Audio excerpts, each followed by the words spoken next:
안녕하세요. 과학으로 보는 세상씨. 우리 삶에 큰 변화를 일으키는 과학 이야기 가득 싣고 돌아왔습니다. 요즘 눈만 감았다 뜨면은 확 변해 있는 과학기술. 이 과학기술 덕분에 곧 특별한 여행을 갈 수 있을 것 같아요. 표를 예매해야 되는데 어디로 들어가면 되려나? 특별한 여행이요. 목적지가 어딘데요? 우주요. 얼마 전에 보잉사의 유인 우주선인 스타라이너가 국제 우주정거장에 도킹했죠.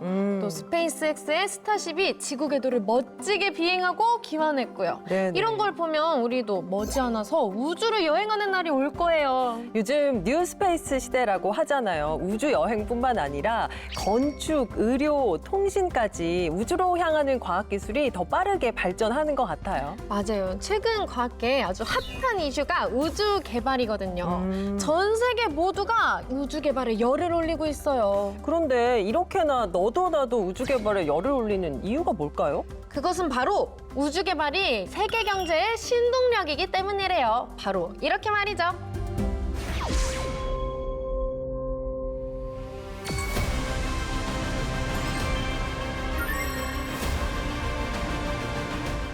고용 창출, 국가의 미래 먹거리, 그리고 안보 역량 강화, 향후 미래 산업은 우주 산업이 주도할 것입니다.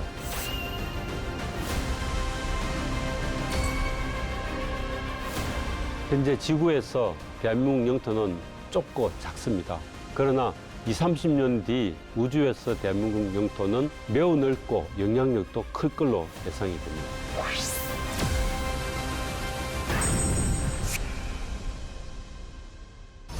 우주 개발, 과학계의 발전뿐만 아니라 이 경제 활성화에도 이렇게나 큰 역할을 하고 있었다니 저의 이 지적 호기심이 화르르 불타오릅니다. 네, 그래서 오늘은 과학으로 보는 세상시 뉴스페이스 시대 우주 전쟁이라는 주제로 이야기 나눠볼까 합니다. 두 분 모셨는데요. 안녕하세요. 안녕하세요. 네. 한국항공우주산업진흥협회에서 상근 부회장을 맡고 있는 김민석입니다. 기업들이 이제 이 전국 곳곳에 있는데 이걸 생태계라고 합니다. 이 생태계가 아주 건강하게 자기 역할을 잘할 수 있도록 정부의 투자도 받고 또 R&D도 하고 그래서 제 역할을 할 수 있도록 도와주는 게 저희 협회의 임무이고 네. 책임이고 하는 일입니다. 오늘 많은 이야기 풀어주실 것 같습니다. 반갑습니다. 네, 반갑습니다. 위성으로부터 데이터를 수신하고 처리하고 활용하는 모든 어떤 전사적인 위성 영상 데이터 수신 처리 서비스를 하고 있는 우주 스타트업 대표 이성이라고 합니다. 네, 반갑습니다. 반갑습니다. 요즘 우리나라에서도요, 우주 관련한 이슈가 계속해서 쏟아지고 있습니다. 바로 지난 5월에 개청을 했죠. 우주항공청 때문일 텐데요. 다양한 정책들을 발표하고 있긴 한데 아직까지 우주항공청이 어떤 곳인지 구체적으로 아는 분들은 많지 않을 것 같아요. 우주항공청은 미국의 나사를 본땄죠. 그래서 우리도 이름을 카사라고 했습니다. 우주에서 발생할 수 있는 모든 걸 연구도 하고 투자도 하고 또 개발도 하고 이런 것들을 하는 거죠. 대한민국의 우주 항공을 모두 모아서 발전시키는 겁니다. 그러면 모든 일을 하려면 정책을 만들어야 되지 않겠습니까? 그럼 정책을 만들고 어떤 방향으로 나아가야 될 것인지 또 어떻게 투자를 해야 될 것인지 이걸 먼저 해야 되고 핵심 기술이 있어야 되지 않겠습니까? 그 기술 개발 그리고 이제 생태계를 어떻게 할 것인가 뭐 이런 것들을 전반적으로 하는 게 우주항공청 임무입니다. 특히 이제 우주항공청을 만들게 된 계기가 있습니다. 우주 개발은 미국은 나사가 주도했는데 이게 정부 주도 우주 개발 계획이었어요. 국가가 주도하니까 절대로 실패하지는 안 된다는 거 하나. 두 번째는 국민 세금을 하니까 그렇죠. 내 돈이 들어가는 게 아니지 않습니까? 그러니까 창의성과 도전 정신이 없는 겁니다. 그래서 미국 같은 경우는 럭히드 마틴하고 보잉 이 두 개 회사가 주로 했는데 원가를 보장해주고 이윤을 7-8%를 항상 보장해주는 겁니다. 그러니까 뭐 좀 잘못되더라도 항상 이윤이 보장되는 겁니다. 그러니까 내가 굳이 열심히 노력할 필요가 없다. 이렇게 된 겁니다. 네네. 그런데 이걸 보고 있던 일론 머스크라는 사람이 국민 세금을 먹는 하마다 이렇게 본 겁니다. 나는 확정제로 하겠다. 시간을 정하고 이 돈 안에서 내가 하겠다 했는데 성공을 했어요. 근데 여전히 우리는 어디 있게요? 국가 주도 우주 개발 계획에 마음이 가 있죠. 이걸 민간으로 바꾸는 게 큰 임무고 우리 국민이 사실 관심을 가져줘야 됩니다. 우주항공청이 개청할 당시에 우리나라가 우주항공 산업의 5대 강국으로 도약하겠다 라는 멋진 목표를 내세웠어요. 그러면서 우주시장 점유율 10%를 달성하겠다라는 공약을 함께 내세웠는데요. 이 목표를 달성하려면 어떤 일들을 해야 할까요? 사실 우리나라의 전체 우주시장 규모를 보면 전체 세계 시장에서 한 1%가 좀 안 됩니다. 대부분 아직까지 우리나라는 이제 발사체라든지 위성에 좀 포커스가 되어 있고 이미 세계 전체 우주시장에서는 굉장히 다양한 분야의 산업적인 인더스트리가 좀 되어 있거든요. 나중에 이제 저희가 또 달에 가야 되지 않겠습니까? 가야죠. 이제 달도 가야 되고 35년에 화성에 이제 궤도선도 보내고 45년에는 또 이제 탐사선도 보내고 뭐 이런 계획이 있죠. 사실 이런 거를 잘 하려고 하면 어떤 하드웨어적인 것, 어떤 물리적인 것을 잘 만들고 하는 것도 중요하지만 일단 저는 거버넌스를 잘 만드는 게 필요하다고 생각합니다. 실제 우리나라 같은 경우에는 지금 우주청이 생겼지만 우주라고 하는 어떤 분야가 특정한 어떤 한 개 부서에서 이룰 수 있는 것은 아닙니다. 우주 외교라든지 그다음에 우주 국방, 그게 우주 안보 쪽이겠죠. 그다음 우주 산업, 우주 R&D 굉장히 많이 있습니다. 일본 같은 경우에는 작사라고 하는 우주청이 있지만 사실은 작사는 정부 출연 민간 연구 개발 기관이라고 보시면 돼요. 이제 우리나라로 치면 항공우주연구원이지 네. 일본 전체의 우주 산업이라든지 우주 기술, 우주 정책을 만드는 곳은 아닙니다. 그래서 국가우주위원회에서 전체적인 거버넌스를 잘 만들어야 된다. 우주 외교는 어떤 방향으로 해야 되고 우주 안보는 어떤 방향으로 가야 되고 네네. 그리고 우주 산업은 어떻게 우리가 전체적인 드로잉을 해서 육성을 시킬 것이냐. 그리고 우주 기술 중에서도 우주청을 중심으로 항공우주연구원은 다른 국가가 하지 않는 어떤 국가의 어떤 내셔널 파워를 증명할 수 있는 그런 부분에 좀 집중적으로 투자를 해야 된다. 뭐 이런 것들에 대한 어떤 전체 거버넌스를 잘 디파인을 해서 가는 게 중요하고 그렇게 됐을 때 전체적인 세계 우주시장 규모에서도 앞으로 대한민국 한 10%를 차지할 수 있는 그런 기회가 오지 않겠나 저는 그렇게 생각합니다. 종합적으로 관리를 하는 정말 컨트롤 타워 역할을 잘 수행을 해야 될 텐데요. 그런데 박사님, 우리나라 우주 개발의 현 주소라고 할까요? 수준이 어느 정도인지 궁금하네요. 우리가 우주 발사체만 따지면 미국을 100으로 놓을 때 58%, 60% 미만입니다. 보통 그 모든 산업은 발전이 태동기, 정착기, 성숙기 이 3단계로 이루어지는데 우리는 태동기는 지난 것 같습니다, 분명히. 그다음에 이제 정착기에 접어들었는데 뉴스페이스에서는 사실 태동기 정도밖에 안 될 것 같아요. 그래 보이는 이유가 대한민국에 이제 우주 산업을 하는 기업이 약 300여 개가 있습니다. 300여 개 중에서 68%에 해당되는 기업의 1년 매출액이 10억 원 미만이다. 대부분 회사는 매출이 발생하지 사실은 않겠네요. 매출이 거의 없다고 봐야 되는 겁니다. 네네. 이런 회사들을 함께 이제 갈 수 있도록 투자도 해주고 성장할 수 있도록 해야 되거든요. 근데 이것만 해서는 안 되고 이종 기업, 우주와 항공이 아닌 다른 기업들도 우주 산업에 들어갈 수 있도록 네네. 이종 기업 간 융합이 필요한 때입니다. 근데 저는 우주 개발 하면은 미국과 러시아만의 소위 그들만의 리그다라는 생각이 있었거든요. 그런데 최근에는 중국이 러시아를 넘어서서 정말 빠르게 달려나가고 있죠. 게다가 다른 나라들도 다 함께 우주 개발을 위해 뛰어나가고 있어요. 이처럼 우주 개발이 갑자기 훅 떠오른 결정적인 이유가 있을까요? 중국이라는 나라는 러시아의 어떤 우주 산업 그리고 우주 기술에 투자하는 규모가 과거 아마 몇 년 전부터 이미 넘었었습니다. 물론 이제 미국에서는 다른 모든 이제 정치적인 상황, 문화, 그다음에 경제 규모 이런 거를 다 고려했을 때 이미 피크 차이나다라는 얘기도 하고 있어요. 피크 차이나에서 이제 내려가는 시기만 남았다고도 얘기를 하고 있지만 우주 산업 분야만큼은 미국과 어느 정도 견줄 수 있는 만한 뭐 그 정도까지는 아니지만 좀 따라가려고 굉장히 열심히 정부에서 밀고 있는 상황이죠. 중국이 그렇게 굉장히 많은 돈을 투자하고 민간 기업들을 이렇게 육성하는 가장 큰 이유는 저는 두 가지라고 봅니다. 첫 번째는 미국과 중국 간의 국가 간의 어떤 그 파워를 계속적으로 전 세계에 보여주기 위해서 우주 분야의 이제 각각의 기술과 산업을 국가 안보에 이제 활용하기 위해서 중국이 굉장히 많은 돈을 투입하고 있죠. 두 번째는 뭐냐면 자본주의 경제 체제를 받아들이면서 굉장히 많은 산업들을 지금 육성을 시키고 있고 우주 산업을 그 자국의 어떤 미래 산업 먹거리로 생각하고 있지 않나. 그래서 굉장히 전략적으로 많은 투자를 하고 있고요. 중국에는 민간 상용 발사체만을 만드는 회사만 해도 이미 5, 6개가 있습니다. 그리고 이미 재활용 발사체를 만들어서 실험을 성공한 기업도 있고요. 네네. 그만큼 중국은 기술적으로나 정부의 지원적인 측면에서 굉장히 급부상하고 있다고 볼 수 있습니다. 뉴스페이스 시대에 대기업뿐만 아니라 스타트업들도 많은 활약을 해줘야 되는 거잖아요. 지금 하는 기업들도 있고요. 제가 어디 나가서 항상 스페이스 컨퍼런스나 전시에서 발표를 하거나 패널 디스커션을 하게 되면 그런 얘기를 많이 해요. 한국의 우주 기업들, 엔지니어들의 기술적인 습득 능력 그리고 경험들이 유럽이나 미국 사람들에 비해서 절대 뒤지지 않는다. 그럼요.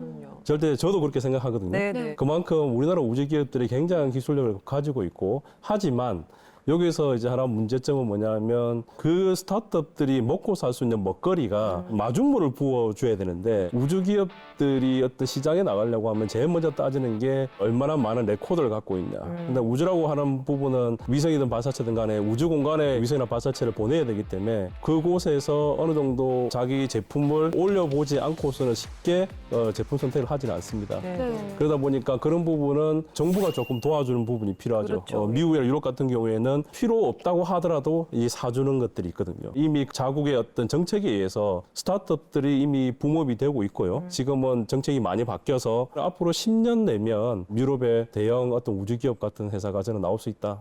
그렇게 감히 말씀드리고 예. 싶습니다. 지원과 투자가 조금 더 있다면 뭐 대기업뿐만 아니라 스타트업들도 조금 더 열심히 활약을 할 수 있겠네요. 그러면 우리나라의 현재 이 뉴스페이스 시대에 부응하는 우주 관련 민간 기업들의 환경이 어떻게 조성이 돼 있나요? 지금 현재 우주 관련 기업이라면 발사체, 인공위성, 그리고 인공위성을 활용한 서비스 여기에 거의 다 집중되어 있습니다. 일론 머스크가 2050년까지 화성에 100만 명을 보내겠다, 이주시키겠다. 정말 이게 될까 하는데 물론 그게 50만 명으로 줄 수도 있고 2060년이 될 수도 있어요. 화성에는 아직은 대기가 좀 적고 거기에 집을 지으려면 완전히 폐쇄된 밀실 공간으로 연결돼야 됩니다. 화성에는 얼음을 녹여서 원자로를 가져가서 얼음을 녹여서 물을 먹고 전기분해해서 산소를 마시고 수소로 에너지로 사용하고 이런 게 벌어지거든요.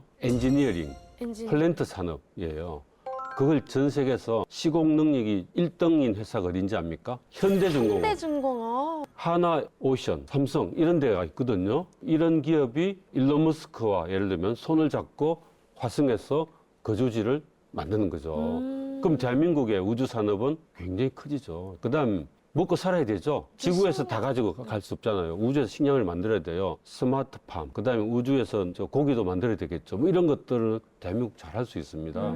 그래서 이런 것들을 갖다가 우주 산업 범주에 넣는 겁니다. 그러면 생각이 완전히 바뀌죠. 우리 정부의 목표가 2045년까지 우주 산업이 세계 5위가 되겠다는 거거든요. 그걸 할 수 있습니다. 말 그대로 우주라는 공간이 블루오션 그 자체다 보니까 우리가 잘하는 것, 강점을 살려서 나아가면 우리가 분명 우주 강국으로 나설 수 있겠네요. 제가 질문 드릴게요. 네. 자, 부산에 간다 할 때 KTX를 타고 간다 할 때 KTX를 타는 게 목적입니까? 아니면 자갈치 시장에서 회 먹고 광안리 해수욕장을 보고 해운대 구경하는 게 목표입니까? 당연히 후자죠. 그렇죠. 네. KTX 타는 게 목표가 아니잖아요. 네. 근데 지금의 우주 산업은 우주 발사체는 KTX에 해당하는 거거든요. KTX 타는 게 목표인 것처럼 되어 있습니다. 광안리 해수욕장 구경하고 백사장을 걷고 자갈치 시장 가서 회 먹고 하는 이런 것들이 우주 산업이거든요. 네. 우리는 그쪽으로 가야 되는 겁니다.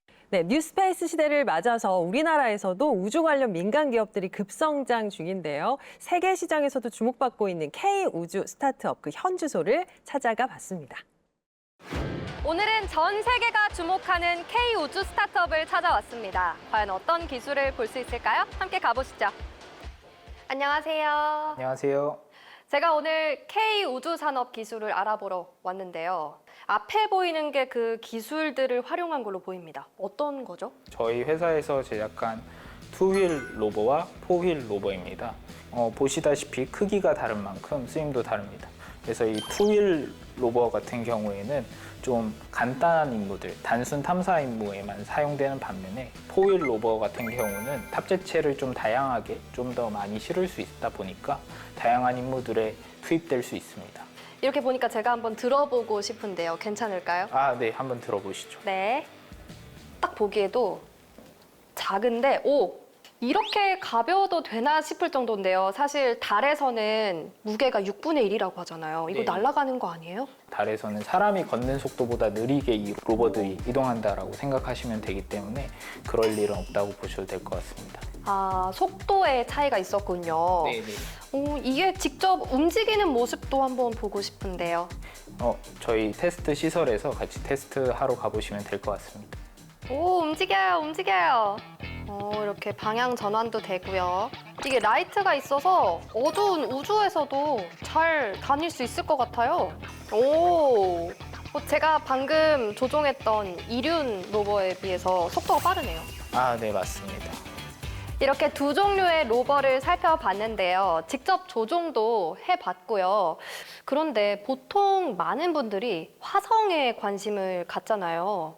근데 달 탐사 로봇을 연구하시는 특별한 이유가 있으신가요? 화성 같은 경우는 한 번에 가기에 좀 멀다 보니까 중간에 이제 달을 거쳐서 달에서부터 다시 화성으로 가는 그런 연구를 사람들이 계속해서 진행을 하고 있습니다. 그러다 보니까 저희 역시도 그런 흐름에 맞춰서 이제 달에 우선적으로 달 탐사를 하고 그 이후에 화성 탐사를 진행하는 그런 그림을 보고 있습니다. 그럼 아까 말씀하셨던 달에 기지를 세우는 건 좀 어떻게 진행되나요? 일단 저희가 진행하고 있는 연구는 일단 달에 있는 월면토를 활용해서 기지를 짓는 그런 연구를 진행하고 있습니다. 안녕하세요. 네, 안녕하세요. 제가 월면토에 대해서 아주 살짝 듣고 왔거든요. 좀 더 자세히 설명해 주신다면요? 네, 이 월면토 같은 경우에는 실제로 달에서 가져온 흙은 아니고요. 실제로 달에서 가져온 흙을 입자 크기라든가 혹은 구성 성분을 똑같이 해가지고 지구상에 있는 흙들을 활용해서 만들어낸 인공 월면토라고 보시면 되겠습니다. 딱 봤을 때는 시멘트 색깔이라서 그게 딱 떠오르고요. 일단 입자가 엄청 고운 것 같아요. 네, 맞습니다. 이 옆에 보이는 이 정체를 모르겠는 요건 뭐죠? 이거는 저희가 이 옆에 있는 월면토를 가지고 만들어낸 어떤 기둥이라고 보시면 되겠는데요. 월면토와 이제 플라스틱 일부를 이제 섞어서 잘 녹여낸 후에 시멘트처럼 이렇게 활용할 수 있도록 만들어서 기둥을 만들어낸 것입니다. 이게 달에서 쓰이는 거예요? 네, 그렇습니다. 저희가 이 기둥을 3D 프린팅을 활용을 해가지고 만들어낸 건데요. 이러한 기둥이 달에 기지를 세우거나 혹은 달에서 어떤 구조물을 세울 때 흔들리지 않고 잘 지지할 수 있도록 박아주는 앵커 역할을 하는 겁니다. 그럼 이 달 탐사 로봇 또 이 달의 기지 건축 기술, 이 시장의 전망은 또 어떨까요? 많은 전문가들이 2040년에는 달에서 1000여 명의 사람들이 상시 거주할 것으로 예상을 하고 있습니다. 그런 1000여 명의 사람들이 살기 위해서 기반이 돼야 되는 시설들이 정말 많을 거고요. 그렇기 때문에 그런 사람들을 위해서 만들어내는 건축물들이라든가 혹은 그런 사람들이 활동을 하는 것을 도와주는 로봇이라든가 그런 사람들이 또 생명 유지를 할 수 있는 그런 장치라든가 그런 것들을 고려를 했을 때 그 시장이 굉장히 크다라고 생각할 수 있겠습니다. 우주 스타트업 하면 위성이나 발사체 이런 걸 생각했는데 이 달 탐사 로봇 또 기지 건설에 연구를 주력하고 계신 이유가 여기에 있었네요. 네, 그렇습니다. 연구원님, 앞으로 기대하시는 바에 대해서 한마디 부탁드립니다. 많은 연구원들이 달과 화성 그 너머를 향해서 정말 많은 열정과 꿈을 가지고 많은 연구들을 진행을 하고 있습니다. 그러한 꿈과 비전을 많은 분들께서 응원해 주시고 또 함께 해주셨으면 좋겠습니다. 네, 우리나라가 민간 우주 강국이 되는 그날까지 이 과학으로 보는 세상씨가 함께하겠습니다. 저도 모르는 사이에 우리나라의 민간 우주 사업이 이렇게나 발전했다니 절로 감탄이 나옵니다. 그러니까 말이에요. 최근에 전 세계적으로 우주 개발 열풍이라고 해도 과언이 아닙니다. 이렇게 모두가 우주 개발에 주목하게 된 이유가 뭔지. 예전에는 바다, 해양을 차지하고 하늘을 차지하고 그런 영역에서 이제 선두권을 가진 국가가 세계를 어떤 지배하는 시대였다고 하면 이제는 이제 우주 공간을 지배하는 나라가 선도 국가로서 발돋움할 것이다 라는 생각이 자리 잡고 있고요. 자국의 어떤 안보와도 직결되는 부분입니다. 그렇죠. 아마 여러 가지 관점이 있겠지만 최근에는 각 나라의 국방부에서도 우주안보, 그러니까 스페이스 디펜스라는 전략 자산이 새롭게 좀 만들어지고 있고 국가의 어떤 차기 산업 육성하는 측면에서 그리고 안보적인 측면 강화를 위해서 우주 산업에 좀 집중하고 있다 이렇게 볼 수 있을 것 같습니다. 그럼 앞으로의 우주 산업에서의 성장세는 어느 정도로 예상하시나요? 2020년도는 전 세계 우주 산업이 460조 원쯤 됐다고 합니다. 2045년에는 2.7조 달러, 우리 돈으로 따지면 3,700조 원쯤 된다고 합니다.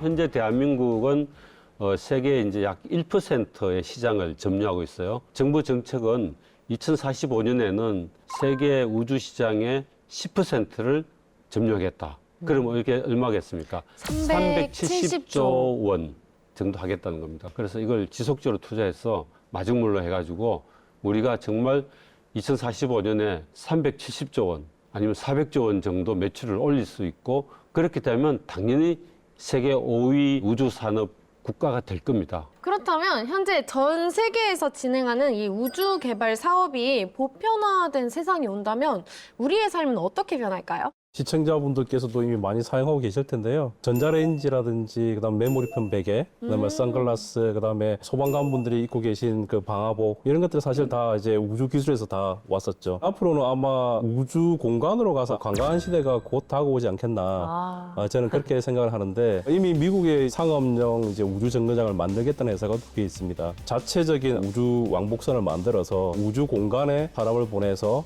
그 우주 정거장에서 일주일 동안 관광을 한다든지 그뿐만 아니라 우주 그 정거장 그 공간에서 제약회사들이 요구하는 그 단백질 합성이라든지 3D 프린트를 가지고 이제 인간의 심장을 만든다든지 여러 가지 실험도 이제 진행을 하게 되죠. 굉장히 많이 우리 생활에 변화가 있을 것이에요. 우리 생활에서 크게 달라질 부분이 앞으로 이제 통신에 관련된 부분이 될 것 같습니다. 달이든 화성이든 지구든 간에 결국에는 인류가 살고 있을 것이고 어떻게 살고 있는지는 이제 공유를 해야 되잖아요. 그러면 지구와 화성과 달 사이에 이제 커넥티비티가 될 수 있는 이제 통신 위성들을 만듭니다.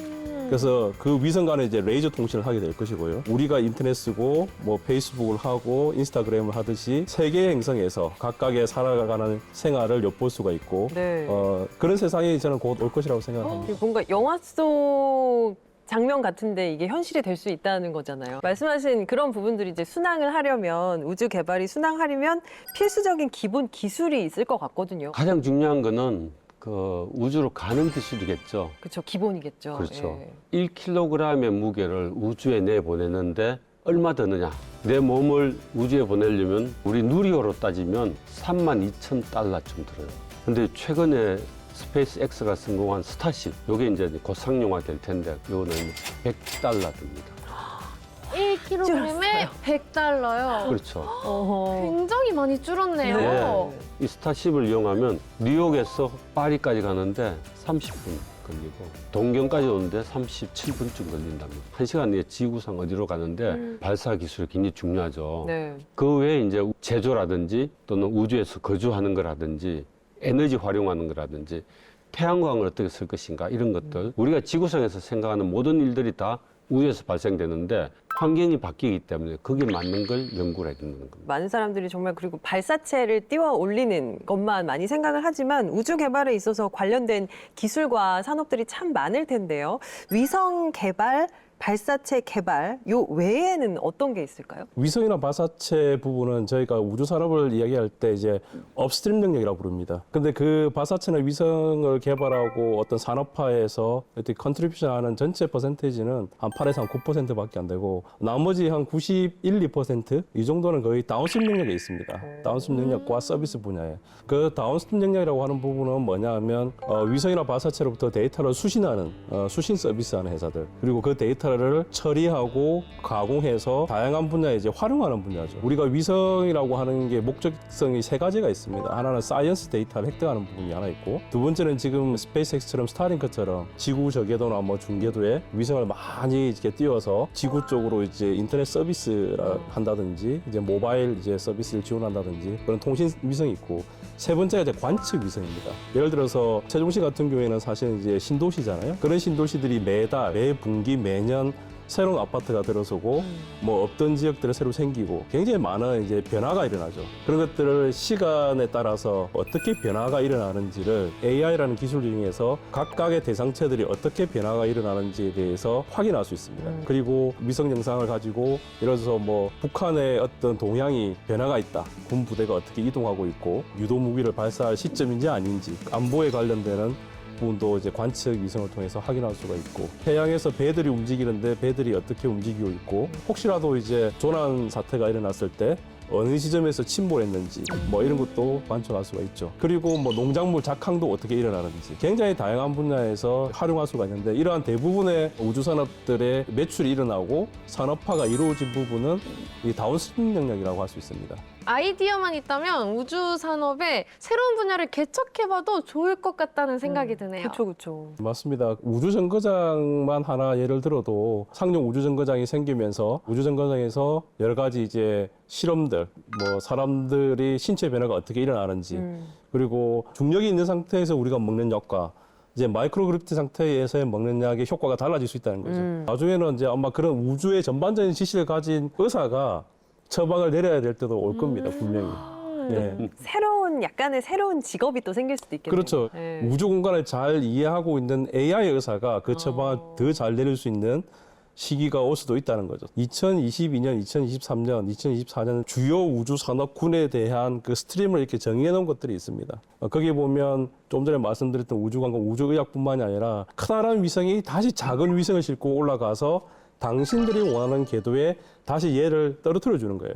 그러니까 우리가 버스는 정해진 경로가 이렇게 있잖아요. 네. 택시는 내가 내려달라고 하는 곳에 마음대로 내려주잖아요. 그렇듯이 위성 뭐 A사부터 뭐 D, E, F사까지 주문을 받은 다음에 당신들 위성은 로켓을 싣고 가면 특정된 공간에 딱 떨어뜨려 주지만 내가 당신들 거를 다 싣고 가서 내가 다시 당신들이 원하는 장소에 시간에 정확하게 떨어뜨려 주겠소라고 하는 회사가 생겨났어요, 이미. 네. 네, 그래서 그런 회사들이 이제 이노비 서비스를 하는 거죠. 배송 같은 느낌인가요? 그렇죠. 이제 택배 서비스를 맞춤형 택배 서비스를 하게 되죠. 네, 네.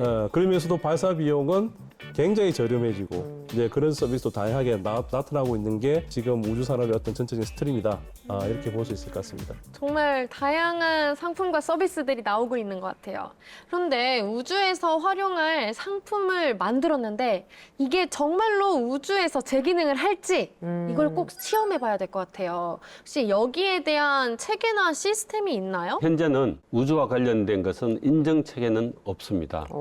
다만 그 우주에 들어가는 여러 가지 발사체라든지 인공위성이라든지 세워야 되는 장치 부품들이 있을 거 아니겠습니까? 그걸 A, B, C, D, E, X 구분해 놨습니다. A는 어떤 상황에서도 고장나지 않는 것.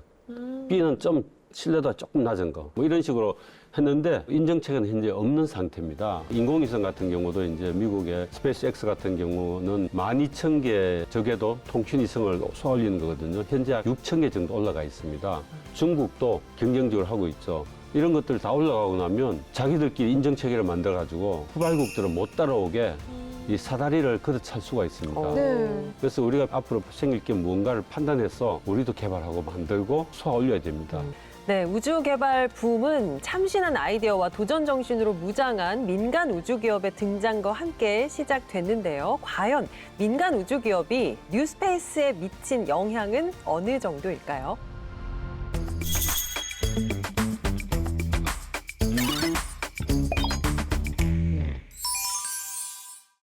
자, 그러면 우리는 왜 우주로 가야 할까요? 자, 사실 우리가 우주로 가려면 굉장히 많은 허들이 존재합니다. 우리가 지구 중력도 이겨내야 되고 로켓이 우주 공간으로 날아가야 하고 특정한 공간에 위성이나 사람을 또 보내고 우리가 또 도킹도 해야 되죠. 굉장히 엄청난 기술이 필요하다는 얘기입니다. 특히 우주 정거장의 경우에는 사람이 안전하게 우주 발사체를 타고 가서 실험도 해야 되고 우주 관광도 하고 또 안전하게 다시 지구로 돌아올 수 있어야 하죠. 더 나아가서 우리가 만약에 달이나 화성에 사람이 거주한다면 극한 환경에서 생활하기 위한 모든 인프라도 갖추어야 합니다. 이렇듯이 우주라는 곳은 매우 극한의 공간이기 때문에 인류가 지구나 아니면 지구 주위의 공간 그리고 다른 행성에서 조금 더 편리하고 행복하게 살아가는 인류의 생존을 유지하기 위해서 우주기술은 반드시 필요한 것입니다. 이사가 발표한 자료에 따르면 향후 100년간 지구를 타격할 가능성이 있는 소행성이 한 880여 개 정도 된다고 합니다. 구소련의 과학자 치올코프스키는 The Earth is the cradle of the mind, but we can't live forever in a cradle 이라는 말을 남기면서 지구라는 곳이 인류의 요람이지만 우리가 언젠간 그 요람에서만 밖에만 살 수 없다고 얘기를 합니다. 그래서 언젠간 우리가 다른 행성에 가서 살아갈 수밖에 없다는 것을 예견도 했죠. 지구에서 인류가 살아가면서 지구 내부의 환경이나 지구 밖의 우주 상황에 따라서 언제든지 지구를 떠나서 살아갈 수도 있고 또 그런 상황에 놓일 때 축적된 우주 기술이 없으면 인류의 생존을 보장받을 수 없을 수도 있습니다. 자, 사실 이 우주 기술이라는 것은 미소원 냉전 시대 때 어떤 두 나라 간의 어떤 국가의 어떤 내셔널 파워를 증명하는 과정에서 정부 주도로 쭉 발전해 왔습니다. 인공위성을 최초로 우주공간에 올리고 지구 궤도의 주회에도 성공을 하였죠. 이에 자존심 상한 이제 미국이 세계 최초로 달에 사람을 보내고 랑데뷰, 도킹, 대기권 재진입 등 이러한 기술적 한계도 모두 성공시키는 아폴로 프로젝트를 이제 단행하게 되었고 성공적으로 하였습니다. 사실 구소련이 붕괴되기 전까지 미국과 러시아는 스페이스 셔틀이라 불리는 우주 왕복선도 개발하고 우주 위험 등을 앞다투어서 자국의 우주 기술을 선보였습니다. 1991년도 구소련이 붕괴된 이후에도 미국과 러시아는 다른 나라들과 함께 국제 우주 정거장이라 하는 ISS 건설을 통해서 우주 개발을 주도하였습니다. 이러한 정부 주도의 우주 개발이 2002년 5월 스페이스X라는 기업이 설립되고 자체적인 민간 우주 발사체가 재활용 로켓이라는 개념을 가지고 서비스를 시작하면서 산업체 주도의 우주 산업으로 재편하게 되었습니다.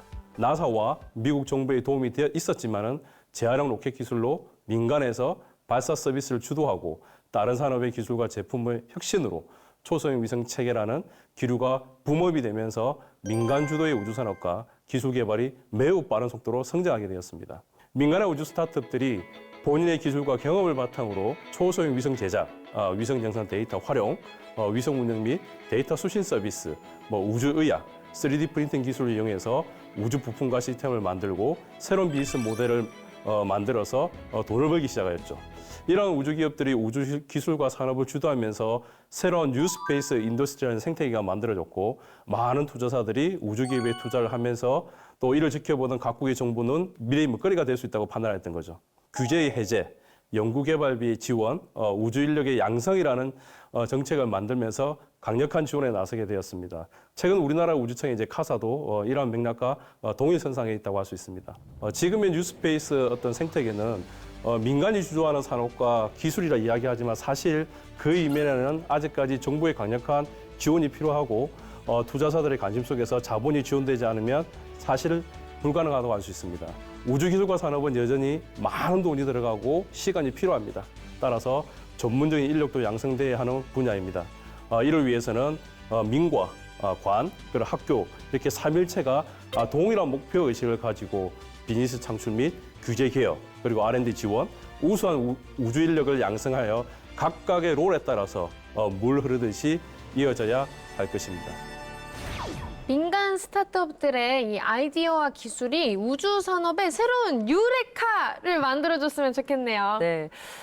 최근에 세계 각국 우주 개발의 경쟁이 점점 더 치열해지고 있는데요. 나라별 동향은 어떤지 알아보려고 합니다. 먼저 미국으로 가볼게요. 세계 시장에서 절대적인 1위라고 알려져 있는데 최근의 동향은 어떤가요? 미국은 정말 창의적으로 도전적으로 하고 있습니다. 일론 머스크 같은 경우는 스페이스 X를 하기 위해서 우주 기업을 하기 위해서 테슬라 자동차 회사를 만들었거든요. 테슬라에서 돈을 벌어서 우주 기업하겠다는 거죠. 아까 잠시 말씀드렸는데 워낙 창의적으로 발사체를 만들어가지고 다른 어떤 나라보다 100배 이상 싸게 우주로 보낼 수 있는 발사체를 만들었습니다. 스페이스X가 한 스타쉽은 발사되면은 추진 로켓은 한 70km 상공에서 분리돼가지고 제자리로 돌아오고 스타쉽은 계속 가서 우주에서 임무를 하고 다시 지구로 돌아오고 이렇게 이제 하거든요. 완전히 재사용할 수 있도록 합니다. 그 연료도 최근에는 메탄이라는 가스로 씁니다. 이거는 얼음이 거의 없습니다. 그래서 재사용하기가 쉽죠. 이런 식으로 다 바뀌고 있습니다. 저는 인도의 활약이 눈에 띄더라고요. 인도가 얼마 전에 태양 탐사선을 띄우고 그다음에 달 탐사선을 남극에 착륙시키기도 했잖아요. 생각보다 우주 기술이 상당히 발전한 나라인 것 같아요. 이미 미국이나 구소련, 이제 러시아, 그다음에 유럽, 중국, 인도 사실은 5대 강국에 당연히 들어가고 있고요. 인도 같은 경우에는 굉장히 좋은 인력들도 많이 있고 그러다 보니까 사실 발사체 같은 경우에는 이미 상용적 서비스도 많이 했습니다. 인도의 이스로라고 하는 인도 우주 개발 기구가 있는데 거기서 모든 것을 관장을 하고 있고 달이나 이제 화성에 탐사선을 보냈죠. 딥스페이스 미션이라고 하는 화성 탐사까지도 성공적으로 추진한 그런 나라고 좋은 어떤 정책을 가지고 우주 개발을 선도하고 있다고 보시면 될 것 같습니다. 인도 같은 경우에는 국제 협력을 하고 민간 협력을 하는 기구가 따로 있습니다. 민간 기업이 인도와의 어떤 협력을 요청할 때는 그 엔트릭스라고 하는 기관에서 굉장히 발빠르게 대응을 해줘요. 그런 부분들은 우리나라 우주청이 좀 배워야 될 부분이 아닐까. 네. 좀 그렇게 생각을 합니다. 중국 얘기도 좀 더 해봐야 될 것 같은 게 이른바 우주 굴기를 가속화하고 있잖아요. 중국의 우주 굴기는 앞으로 정말 두고 봐야 할 건데 창의 계획을 해가지고 지금 계속적으로 발사체를 올리고 있고 달 탐사하고 있고 러시아와 협조하고 있고 최근에 이집트도 같이 달에 함께 가자 이렇게 하고 있습니다. 이것은 단순히 우주 산업으로 끝나는 게 아니고 아까 이승 대표 말씀하신 것처럼 우주 안보와 연관되는 겁니다. 이렇게 되기 때문에 국가 전략적인 차원까지 내다보고 엄청난 투자를 하고 있습니다. 미국의 인도의 중국 이야기까지 들어봤네요. 그렇다면 또 주목해야 될 그 외의 강국이 있을까요? 당연히 뭐 유럽을 저희가 빼놓고 얘기를 할 수는 없죠. 네. 유럽 같은 경우에는 사실 어떤 특정한 국가를 얘기하기보다는 유럽 스페이스 에이전시, 그러니까 이사라고 하는 유럽 우주국 그 협의체로 얘기하는 게 맞을 것 같아요. 그 이사가 하는 정책을 보면 참 배울 게 많습니다. 이사라고 하는 협의체는 각 나라, 프랑스, 지금은 영국이 브렉시트 됐지만 당시에는 이제 영국, 그다음에 독일, 뭐 스페인 쭉 이렇게 나라들이 이제 분담금을 냅니다. 분담금을 내서 하나의 협의체에서 프로젝트를 진행을 하게 되죠. 그래서 분담금을 낸 퍼센테이지별로 그 프로젝트에 그 나라의 민간 기업이 참여할 수 있게 해줬어요. 엄격하네요. 그렇죠. 당연히 이제 레이징업이 될 수가 있죠. 네. 근데 그에 이제 동유럽 국가들은 사실은 이제 서유럽이나 남부유럽에 비해서 경제적인 규모가 조금 낮으니까 분담금을 많이 낼 수는 없습니다. 네. 근데 합리적인 게 유럽 같은 경우에 약간 사회주의적인 체제가 좀 강하기 때문에 분담금 낸 것만큼의 이상을 더 많이 줘요. 동유럽 국가는. 그만큼 더 이제 같이 따라오라고. 굉장히 저는 시스템이 잘 돼 있다고 봅니다. 우리나라 주요 우주 민간 기업들 동향은 어떤가요? 한화 에어로스페이스 같은 경우는 순천에 새로운 공장을 한 7,000평 정도에서 500억 정도 투자해가지고 짓고 있습니다. 카이 같은 경우에는 누리호 3차 발사 때 단 조립이라든지 엔진 조립이라든지 이런 것 하고 있고 최근에는 이노스페이스라고 국내 스타트업 발사체 업체가 있습니다. 그 업체와 함께 발사체를 개발하고 하고 있습니다. 이 이노스페이스는 대학원 때부터 하던 집념, 의지, 취미를 가지고 자기 그 스타트업 회사를 만든 분인데 이분이 만든 것은 사실 그 작년 초에 우주 발사체를 만들어서 성공했죠. 지금은 재사용 발사체를 만들고 있는데 조만간 성공할 것이다. 그 외에도 이제 지자체에서 제주도 또 뭐 진주라든지 구미라든지 이런 데서도 우주 산업을 하려고 에너지를 쏟고 있습니다. 사실 우리나라가 과학기술하면 세계적으로도 뒤처지지 않잖아요. 우주와 관련한 우리나라 기술의 만의 장점, 강점이 있다면 뭘 꼽으시겠어요? 사실은 유럽이나 뭐 인도나 중국이나 미국에 비해서 발사체는 굉장히 떨어져 있습니다. 그래서 이거 가지고는 비교 우위를 만들 수가 없습니다. 그래서 한국이 잘하는 걸 우주로 가져가면 비교 우위를 높일 수 있다. 우주에서 주거지, 먹는 거, 입는 거 이런 것들을 한국 다 잘하거든요. 한국의 ICT, 플랜트 산업, 원자로, 의학, 수경재배, 스마트팜 이런 것들 다 우주에 가져가면 한국은 반드시 성공할 수 있다. 그거를 지구에서 하는 것과는 다르잖아요. 그럼 이제 다르지만 우주화해야 되는 거겠네요? 그래서 그 연결고리를 우주항공청이 만들어주고 투자를 해야 된다는 거죠. 그리고 더 중요한 건 개별 기업이 의지를 갖고 방향성을 갖고 투자를 할 수 있습니다. 지금 대한민국의 그 많은 스타트업 회사들, 작은 회사들은 스스로 투자하기 쉽지 않은데 큰 대기업들은 충분히 할 수 있어요. 방향성만 제시해주면 갈 수 있다는 겁니다. 자, 과학으로 보는 세상시 오늘 뉴스페이스 시대 우주 전쟁에 대한 다양한 이야기 나누고 있는데요. 우리나라가 5대 우주 강국으로 도약하기 위한 앞으로의 과제 뭔지 한번 알아보고자 합니다. 우리나라가 우주 강국으로 도약하려면 무엇보다도 정부적인 차원이 많이 필요할 것 같아요. 아무래도 현업에 계시다 보니까 이런 부분은 좀 더 보완됐으면 좋겠다. 이런 지원이 있으면 좋겠다 하는 부분들이 있으실 것 같아요. 그러니까 우주산업 육성을 위해서 차기 정부에게 바란다는 한 6가지 제언이라는 걸로 제가 한번 기고문을 쓴 적이 있는데요. 거기 보면 뭐 우주 인력 양성 부분도 있고, 그다음에 어떤 자본의 어떤 형성, 우주 기업들이 수출을 잘했을 때 어떤 인센티브를 줘야 되는지 뭐 그런 부분도 있습니다. 그중에 다시 한번 좀 말씀드리고 싶은 부분은 아직까지 우리나라 우주 펀드 부분은 굉장히 좀 미약합니다. 이미 가기부가 우주 펀드를 만들었습니다. 만들었지만 국가에서 내는 이제 자금이 한 50억 정도, 그다음에 민간에서 50억에서 이제 100억 정도의 매칭 펀드가 들어와서 100억 정도밖에 안 되죠. 물론 이제 해가 갈수록 정부에서 100억, 200억, 300억 늘어나겠지만 제가 좀 드리고 싶은 말씀은 해가 가면서 늘어나는 것도 중요하지만 타이밍이라는 게 있습니다. 우리가 사업을 하다 보면 어떤 타임 투 마켓 시점이 있어요. 그 시장을 놓치면 사실은 암만 기술을 개발하더라도 그 마켓에 들어갈 수가 없습니다. 그래서 우주산업 인더스트리에서 우리가 마켓 포지셔닝을 정확하게 하려고 하면 한 번에 돈을 왕창 쏟아내야 될 시점이 있습니다. 그게 사실은 조금 늦었다고 저는 판단을 해요. 그러니까 지금이라도 어떤 목적성 펀드에 대한 규모도 조금 늘렸으면 좋겠다라는 부분이 있고요. 우리가 우주산업을 얘기를 할 때 보면 항상 우주 관련된 사람들은 모여요. 그러니까 어찌 보면 그들만의 플레이그라운드에서 그들만의 얘기만 하고 있는 거죠. 우리나라가 잘하는 분야들이 있습니다. 배도 잘 만들고, 반도체도 잘 만들고, 휴대폰도 잘 만들고, 굉장히 다양하게 잘 만들죠. 그래서 그러한 어떤 산업군에 있는 분들을 우주산업에 어떻게 우리가 같이 자리에 앉아서 같이 고민을 해볼 것이냐, 어떻게 우리가 산업군에 나서 컨버전스를 만들 것이냐, 이런 부분들을 생각하는 게 저는 필요하다. 그래서 다른 산업과의 어떤 융합을 할 수 있는 장을 만들어주는 것도 이제 정부의 역할이다. 저는 그렇게 생각합니다. 결국 정부의 투자와 우리 국민 여러분의 관심이 있어야지 많은 인재를 유치할 수 있을 것 같아요. 그렇게 유치해낸 우주 개발.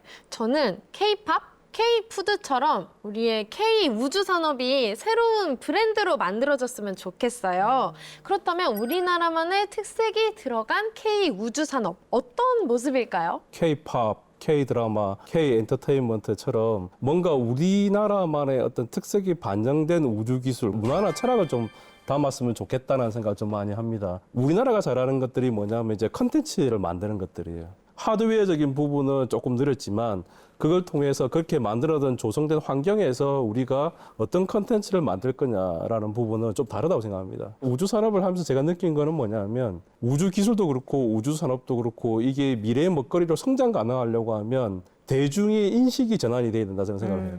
그러니까 대중이 우주 산업이 뭔지를 일단 이해를 해야 되거든요. 대중들이 잘 아는 뭐 음악, 미술, 이렇게 예술들 분야 그런 것처럼 예를 들어서 뭐 이럴 수도 있겠죠. 우리나라 발레리나가 우주 공간에서 무중력 상태에서 발레를 한다고 생각해 볼 수도 있잖아요. K 스페이스 발레가 될 수가 있겠죠. 네네. 그리고 지금 그런 작가님 계세요. 실제 위성 영상을 들이면 그 영상에 과거의 사진과 현재의 사진을 가지고 추억을 가지고 스페이스 아트 그림을 그리게 되는 거죠. 그리고 위성 영상에 우리 집, 우리 주변이 어떻는지, 그러면 우리 학교에서 우리 집까지 가는 경로가 굉장히 많겠죠. 위성 영상을 찍으면 모든 로드가 다 나오니까.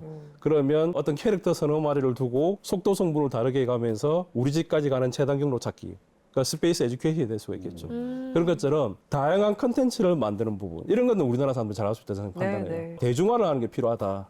그런 부분은 다른 나라가 지금 하지도 않아요. 그래서 굉장히 틈새 시장이 될 수가 있고 그런 부분을 만약에 우주 산업을 하겠다고 생각하는 예비 창업가분들이 계신다고 하면 그런 부분을 노려봐도 저는 좋을 것 같다 말씀을 드리고 싶습니다. 좋은 아이디어를 주셨는데 그럼에도 불구하고 보는 시각에 따라 다를 수도 있겠지만 우리나라가 우주 경쟁에서 이미 뒤처졌다 이렇게 보는 시각도 일견엔 좀 있습니다.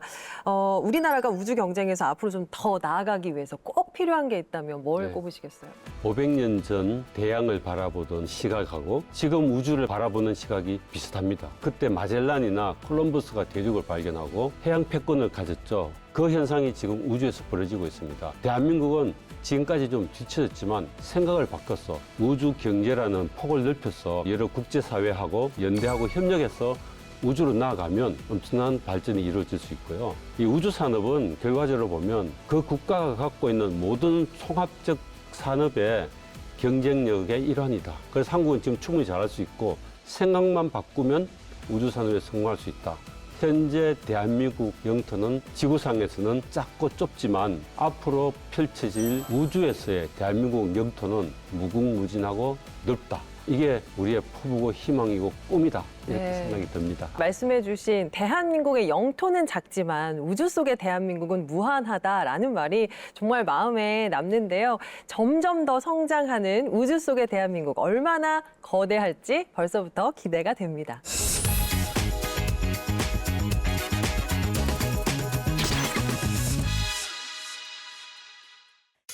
최신 과학 이슈는 여기로 주목. 핫 뜨거 핫 스마트한 과학이 쓰다. 과학통신원 강솔빈입니다. 과학계 이슈 함께 살펴볼까요? 이쓰다. 첫 번째 소식입니다. 상온 양자 컴퓨터 시대가 한 발 앞으로 다가왔습니다. 방대한 데이터를 순식간에 처리할 수 있는 양자 컴퓨터는 꿈의 컴퓨터로도 불리고 있습니다.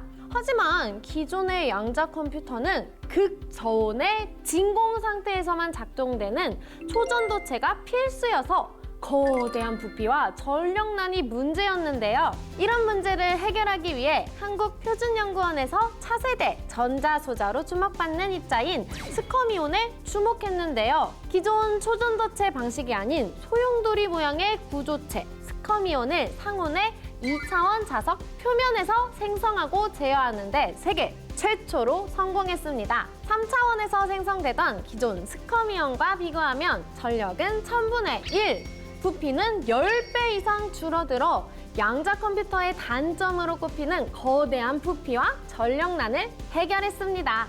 핵심 기술이 개발됐으니 이제 양자 컴퓨터의 시대는 시간 문제 아닌가요? 이쓰다. 두 번째 소식입니다. 근육 손실이 두려우신 분들 주목! 근육 감소를 막는 버섯을 찾았습니다. 바로 송편을 닮아 이름 붙여진 송편버섯인데요. 국립생물자원관과 연구진이 이 송편버섯의 배양액에서 외부 스트레스에 의해 근육세포가 죽는 것을 막고 세포의 증식을 촉진하는 효과를 확인했다고 합니다. 이번 발견은 노화의 주요 현상인 근감소증이나 근육 손실을 막는 연구에 큰 도움을 줄 것으로 기대된답니다. 그나저나 저도 이 근력이 한참 부족한데 저 송편버섯 어디 가면 구할 수 있나요? 이쓰다. 오늘 제가 준비한 소식은 여기까지입니다. 다음 시간에도 놓치기 아쉬운 과학계 소식 쏙쏙 모아서 가져올게요. 과학 모두 이쓰다. 네, 오늘 뉴스페이스 시대 우주 전쟁이라는 주제로 이야기 나눠봤습니다. 저도 이 우주 전쟁에 뛰어들어 보겠어요. 소멸 씨가 어떻게 해요? 제가 또 화학공학과 출신이잖아요. 우주인들을 위한 보습 빵빵한 화장품을 만들어 보려고요. 이 우주 공간이 춥고 건조하니까 우주인들한테 보습이 꼭 필요하지 않을까요? 틈새 시장이 되겠네요. 그렇죠. 오늘부터 한번 열심히 연구해 보겠습니다. 네, 성공을 기원하겠습니다. 두 분 많은 이야기 나눠주셨는데 어떠셨어요? 대단히 유익했습니다. 현장에 있는 이야기 그리고 제 평소 생각 이걸 우리 시청자분들께서 잘 보시고 같은 꿈과 희망을 가졌으면 좋겠고 우리는 우주 후발군기지만 훨씬 더 잘할 수 있다. 우리는 우주 강국, 5대 강국으로 들어갈 수 있다는 용기가 필요하겠습니다. 예, 대표님은 어떠셨어요? 예, 뭐 사실 저는 이런 토크쇼를 굉장히 좀 좋아합니다. 예. 그래서 앞으로도 사실은 이런 우주 관련되는 어떤 토크쇼가 좀 많아졌으면 좋겠고 대중들이 좀 인지할 수 있는 네네.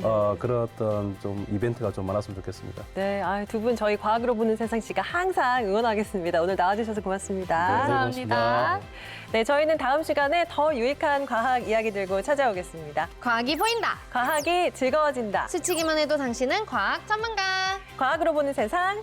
씨.